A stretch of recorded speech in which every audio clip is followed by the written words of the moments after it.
Before we go too deep into this story, take a second and subscribe to the channel, because what you're about to hear is the kind of tragedy that should never have happened. My mama is gone. It's not fair. It's not fair. A woman went to work and never made it home, not because of a robbery, not because of a random act of violence, but because she tried to hold someone accountable, and for that, she was stabbed to death. Her name was Jennifer Jama Harris. She was 39 years old, a black woman, a mother of 6, a manager, a provider. Jennifer didn't live a glamorous life, but she lived a sacrificial one. While some folks were talking soft life, Jennifer was out here surviving hard life, clocking in at McDonald's every day to make sure her 6 children had food, shelter, and a chance at something better. She wasn't just working, she was fighting to keep her family afloat. So when 26-year-old Afeni Mohammed joined the McDonald's crew, Jennifer, being the professional she was, tried to give her grace, but that grace was returned with resistance, disrespect, and eventually, murder. Let's go back to how it all started. Afeni wasn't your average employee. She brought a different kind of energy to the workplace, one that was loud, defiant, and dark. She was deep into goth culture, obsessed with slasher films. Her online persona was covered in violent memes, chaotic music. Maybe I was the only one being real, cause like everyone else, you damn sure scattered. Left my heart shattered, broken more than glass. And disturbing stories.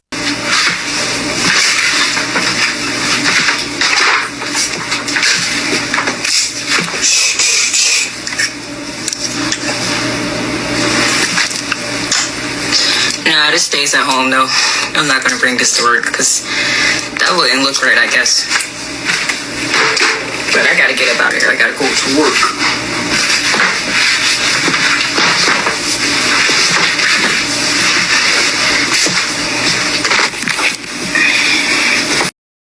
And her behavior at work was just as chaotic. She made TikToks while on shift, gave attitude to customers, walked around like she was starring in a horror movie, not working a cash register. Jennifer did what any professional manager would do. She started documenting Afeni's behavior. She wrote her up, sent her home, filed reports, tried to maintain peace. But every time Jennifer held Afeni accountable, she saw it as disrespect, hate, and bullying. One time she even went as far as saying that Jennifer was saying racist things about her. You can imagine how dumb that sounded, right? "You've embarrassed me for the last time," she said on that faithful day.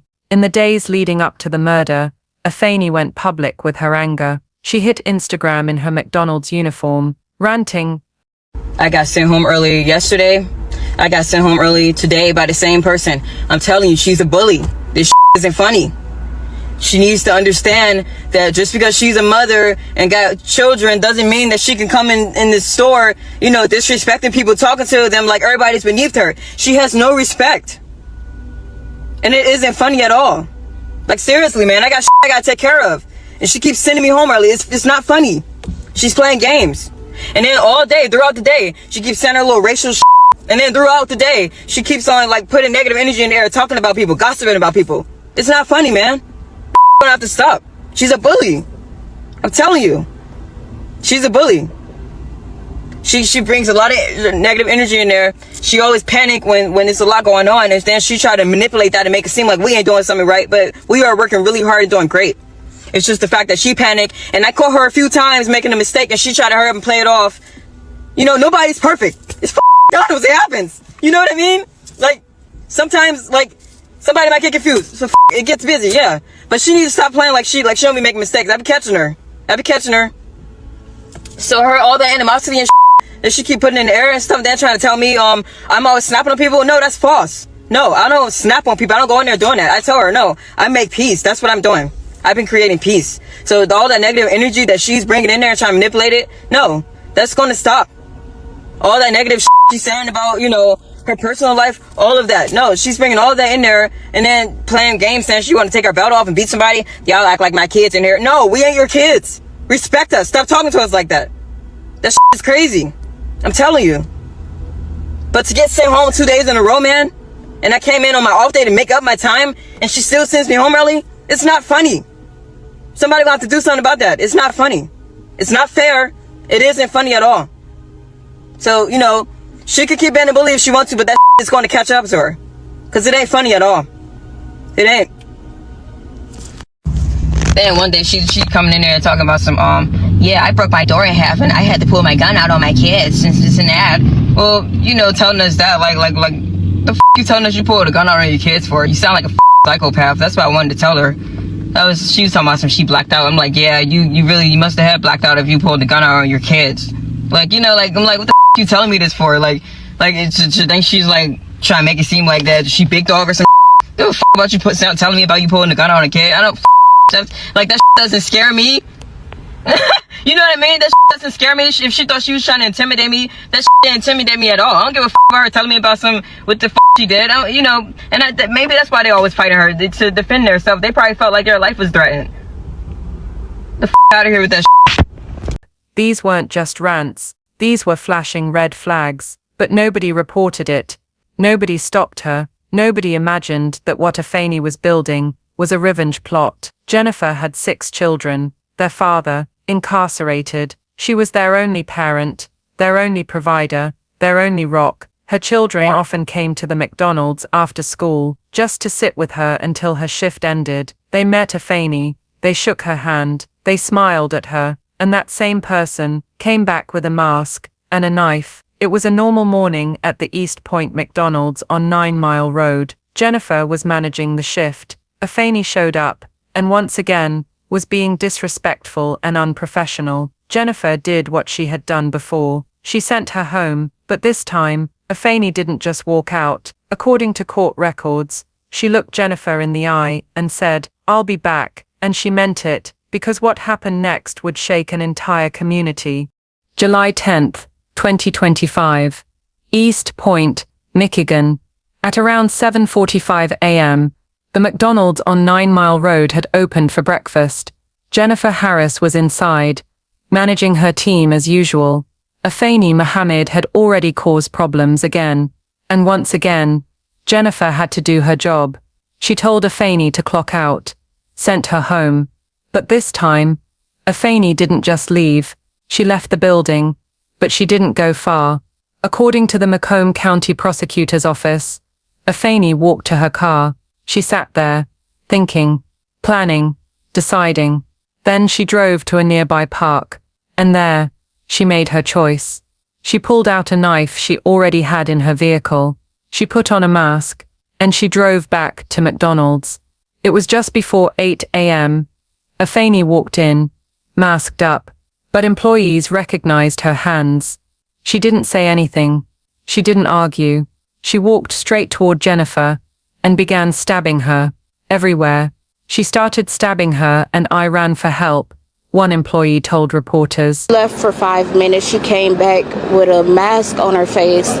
The attack happened in front of staff, customers, even children. It was bloody, brutal, and it was planned. In the drive-through lane, a man sat waiting on his order. He was a licensed CPL holder, legally carrying a weapon. He heard the screams, he looked through the window, and when he realized what was happening, he fired a warning shot into the air. One single gunshot. That shot saved lives. It caused Afeni to pause, just long enough. She dropped the knife and ran, but the customer wasn't done. He got out of his car, chased her down, and held her at gunpoint until police arrived. Officers responded quickly. Afeni was still outside, being held down. The knife was recovered on scene. According to police records and prosecutor statements, Mohammed admitted that she intended to kill Harris. She stated that after she was sent home, she drove to a nearby park and decided to come back and stab Harris with a knife she had in her vehicle. She said it herself. She came back to kill her. Now that Instagram clip, the one she posted before the murder, started resurfacing. There she was, in her work uniform, ranting. I got sent home early yesterday. I got sent home early today by the same person. I'm telling you, she's a bully. This isn't funny. She needs to understand that just because she's a mother and got children doesn't mean that she can come in the store, you know, disrespecting people, talking to them like everybody's beneath her. She has no respect. And it isn't funny at all. She didn't name Jennifer. She didn't say she'd hurt her. But the energy, it was toxic. And then all day, throughout the day, she keeps saying her little racial shit. And then throughout the day, she keeps on like putting negative energy in the air, talking about people, gossiping about people. It's not funny, man.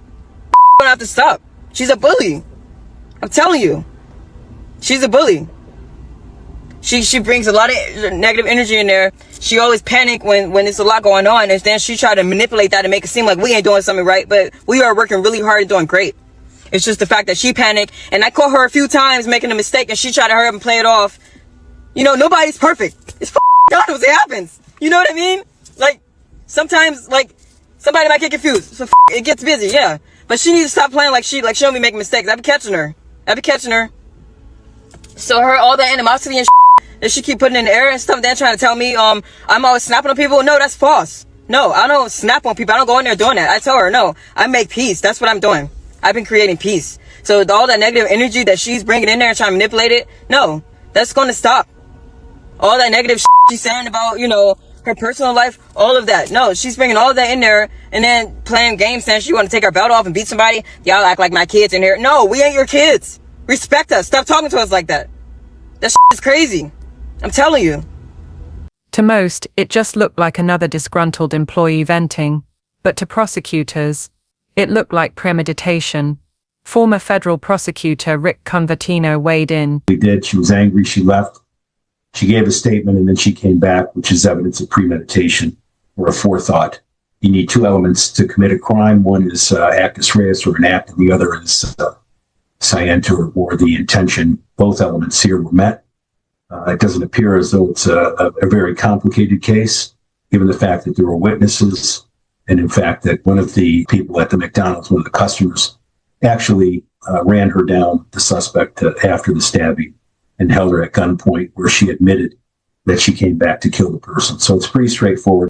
Afeni Mohammed was officially charged with first-degree murder. Charges have been filed against the McDonald's worker accused of stabbing her manager to death. 26-year-old Afeni Mohammed is charged with first-degree murder in the death of 39-year-old Jennifer Harris. It happened yesterday at the East Point McDonald's they both worked at. Today, Macomb County prosecutors revealed more disturbing details about the attack, including the fact that it might have been planned.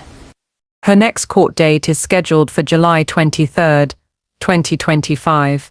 If convicted, she faces life in prison without the possibility of parole. But no matter what sentence she receives, it won't bring Jennifer back. When Jennifer Harris left for work that morning, she didn't know it would be her last. She had 6 children waiting for her at home. She was just 39 years old. She wasn't in the streets. She wasn't living recklessly. She was trying to feed her kids, and she died because she tried to do her job. Standing outside the McDonald's, still in disbelief, her oldest daughter spoke. Person. She was the best mom anybody could ever ask for. My mama, she woke up every day and went to work for us. My mama died trying to take care of us. She died. My God. She was so good to everybody. A hard-working woman. So kind. If anybody needed help, she would give you her last. Give you the shirt off her back. She did not deserve that at all. How many kids does your mom? 6. All 6 of us. Me and my 5 girls and 1 boy. My brother. And she's aware that she took us from her. We met everybody at McDonald's. My mama always shared with everybody that she loved her kids, showed them pictures of us. We would come up here. We met her co-workers. We met the lady and everything. I don't understand why she had to kill her. It was not fair. My mama didn't deserve that. My mama was even good to her. She was good to everybody. Everybody. I hate that she had to die alone in there. I hate that she had woke up trying to make money for me and my siblings and had to pass away just trying to work for us. It's not fair. It's not fair. And you run from taking this woman away from her children. My sister. That is just sad. You met us. You saw all of us in there playing in there. You gave us stickers. You came and introduced yourself to us.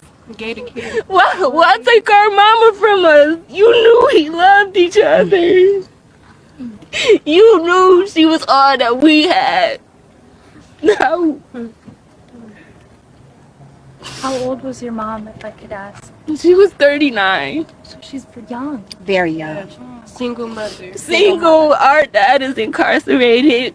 So now we only got our aunties and my pastor. My mama is gone. They're not just grieving, they're panicking. There's no father at home, no safety net, no one left to hold it all together. Word spread fast. Some co-workers didn't even find out what happened until they showed up for their shift, only to be told the manager had been murdered on site. I'm shocked. I couldn't believe it. You know, I was devastated. I never would have thought something like this was going to happen there. At a job Jennifer had held down for years, at a store where her kids came to see her, in a community where she gave, even when she didn't have much to give, Afeni had posted online frequently before the attack. I'm just sitting at this park right now. I wanted I had to talk to my neighbor Wayne again and like clear up everything with him, because how I said how like he always like he always look at me a certain way or something, and I told him that like I don't want to have sex. I told him that. So it's like, how did she get hired? Who looked at her resume, her social media, her erratic behavior, and thought she was safe to be around co-workers and customers? Why wasn't she flagged? This wasn't a snap. This was a slow burn, a growing grudge, fueled by rejection, pride, and a warped sense of revenge. Jennifer Harris died in the same place she fought to keep her life going, a McDonald's in East Point, not because of gang violence, not because of drugs, but because she dared to correct someone who didn't want to be corrected. She left behind 6 children, no father, no savings, no protection, just a shattered family, trying to pick up the pieces. We say her name today, Jennifer Jama Harris, because her life mattered, her sacrifice mattered, and her murder wasn't just a tragedy, it was a system failure. A mother, a provider, a woman just doing her job, gone, because someone couldn't handle being told, "You're not doing your job right." Rest in power, Jennifer Harris. You deserved more than a mask, a knife, and silence. You deserved protection. You deserved respect. You deserved to come home. If this story made you pause, think, or even just feel something for a second, don't scroll away in silence. Like this video, drop a comment below, and most importantly, subscribe to Murder, We Heard TV, because we don't just tell the stories the world forgets. We make sure they're never forgotten again. I was wrongfully treated today at work. I was literally physically tapped on a lot of times. My name kept getting called. I was doing a great job. I kept getting sabotaged, tempted, so my button can get pressed and I can go out of character. So although I went out of character, all I could say was stop talking to me. That's all I could say. Stop talking to me. And to walk into my space, still bothering me, and I said, get away from me. Please get out of my space if you don't mind. I can't talk right now, and you still continue to touch me. That made me very unhappy. It was ridiculous. Because I know that I'm a great person, and I know I won't be tolerating that. So since they decided to bully me, let the universe show them what's next. Because it wasn't right. It was ridiculous. And there will be hell to pay for that. Without a doubt.